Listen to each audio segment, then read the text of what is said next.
Assalamualaikum warahmatullahi wabarakatuh. Waalaikumsalam warahmatullahi wabarakatuh. Sebelum kita mulai pelajaran pada pagi hari ini, mari kita berdoa bersama-sama. Berdoa dimulai.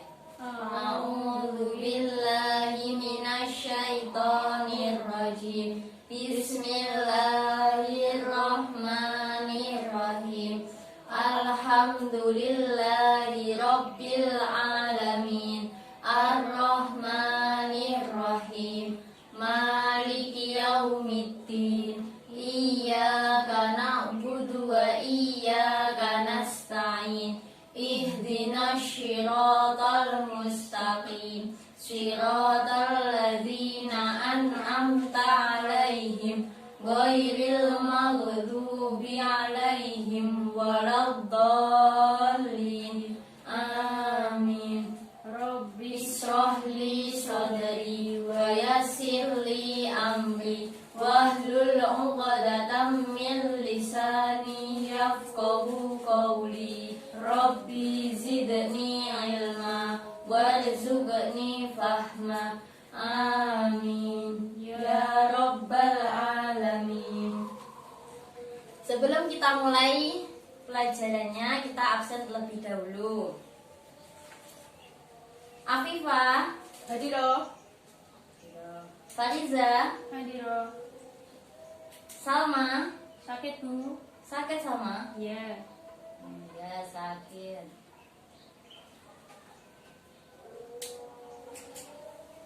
Ya, sebelum lanjut ke materi selanjutnya, kita akan mengulangi pelajaran yang kemarin ya. Kemarin kita sudah belajar terkait sejarah perkembangan ilmu pengetahuan Islam sampai masa Daulat Abbasiyah. Nah, kemarin kita sudah belajar tentang apa? Sejarah perkembangan Islam dan Daulah Abbasiyah. Ya, tentang Daulah Abbasiyah. Kita sudah belajar tentang ilmuwan Muslim pada zaman Abbasiyah. Kemarin ada berapa ilmuwan Muslim pada zaman Abbasiyah? Ada tiga. Di antaranya yang pertama Abu Harun al-Asy'ari dan Abu Mansur al-Maturidi. Ya. Untuk materi sekarang kita akan mempelajari tentang beriman kepada qada dan qadar. Ya, tujuannya yang pertama untuk menerima kenyataan dengan rela dan menunjukkan perilaku sabar, ikhlas sebagai implementasi dari beriman kepada qada dan qadar. Ya, sekarang kita akan belajar terkait qada dan qadar. Sebelumnya ada yang sudah tahu belum qada dan qadar itu apa? Belum Bu. Belum tahu. Sudah Ibu jelaskan ya. Yang pertama kita akan belajar terkait dengan qada. Ya, qada ya. Qada itu secara bahasa itu artinya hukum. Ya, secara bahasa artinya hukum atau ketetapan. Qada secara istilah merupakan ketetapan Allah dari zaman azali tentang kehendaknya, meliputi baik buruk, hidup mati, dan seterusnya.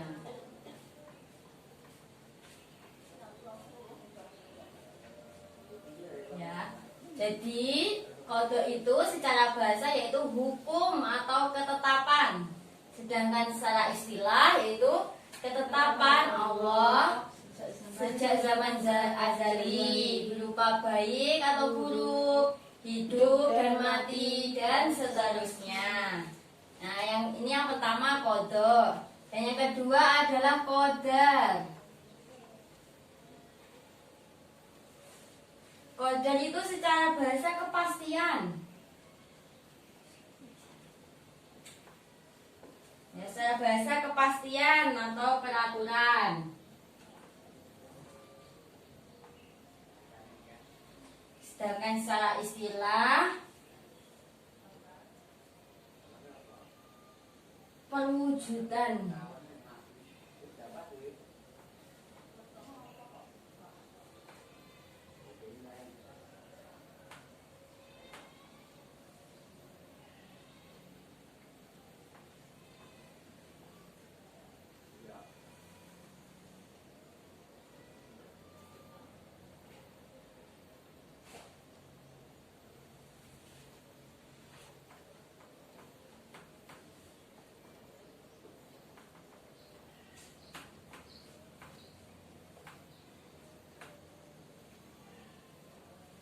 Ya, jadi kodar itu secara bahasa yaitu kepastian atau peraturan.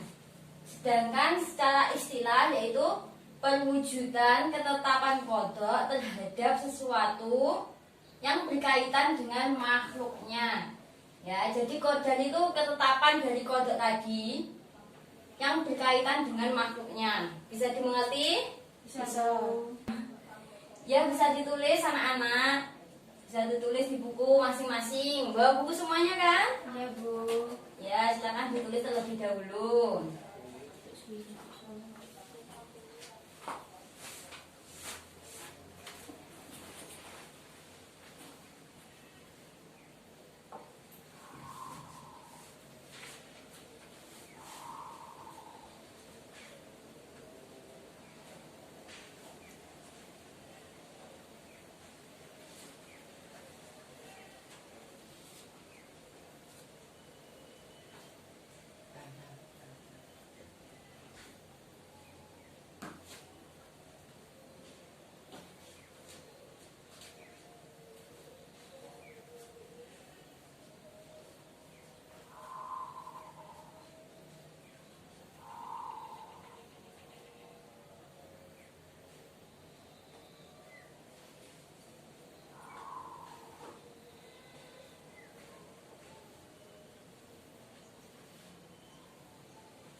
Sudah semuanya.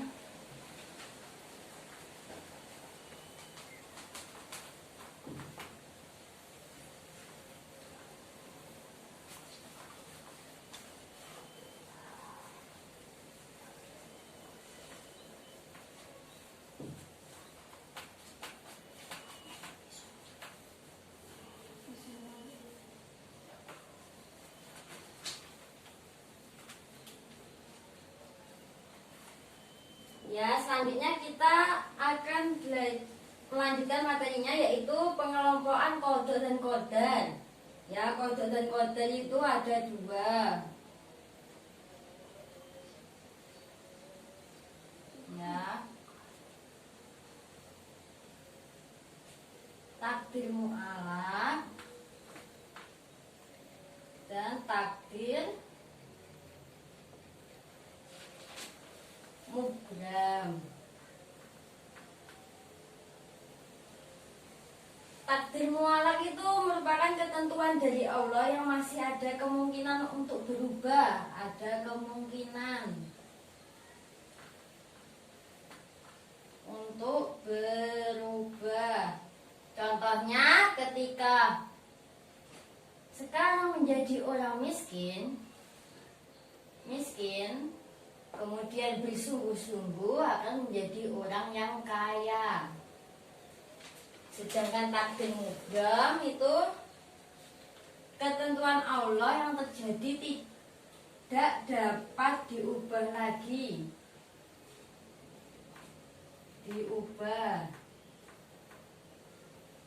Contohnya seperti perempuan dan laki-laki.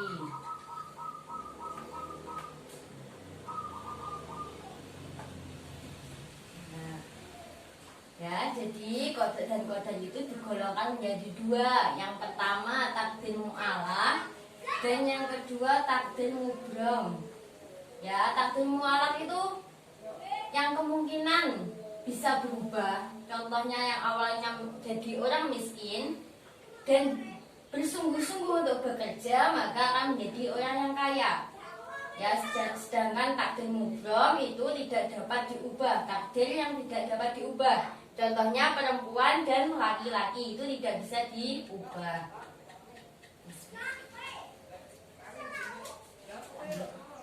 Mati orang itu. Mau mati bodoh ya? Oke, wis 12 iki sik ben. Iya, 12 nek wong dipotong-potong lho. Nanti kapan nih? Tulis dulu apa lanjut ke hikmah ya? Wis potong tekan hikmah kok. Wis hikmah kok. Tunggu ya. Jadi kok wis ngono ya sih. Jadi nyapa? Jadi tinggal. Tanya jawab. Sudah paham ada yang tanya belum? Ya kalau belum paham ya udah kalau gitu kita ulangi lagi tadi apa di apa soalnya? Artinya tadi diulangi, mengulang kembali ya. Selanjutnya yaitu hikmah. Hikmah beriman dengan kodok dan kodar. Ya, hikmah beriman kepada kodok dan kodar yaitu sebagai motivasi. Sebagai motivasi agar seseorang terus giat untuk berusaha mendekatkan diri kepada Allah. Yang kedua, menumbuhkan perasaan optimis. Menumbuhkan perasaan optimis. Dan yang ketiga yaitu menyadarkan hati untuk menerima kenyataan.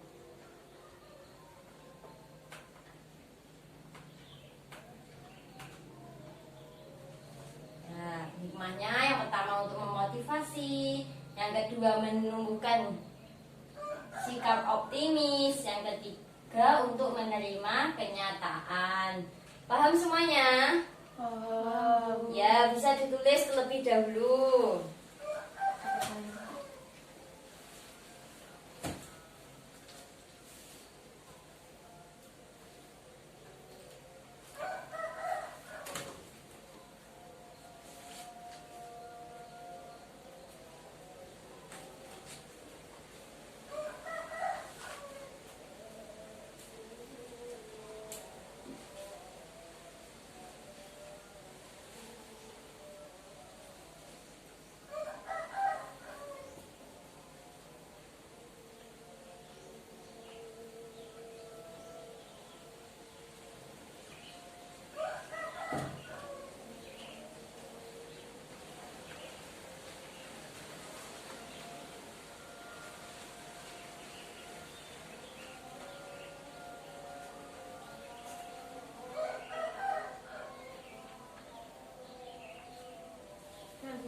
Sudah? Ya, Bu, bagus ya.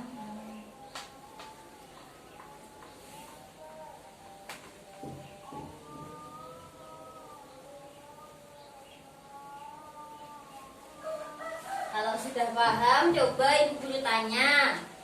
Tadi yang dimaksud dengan kodok tadi apa?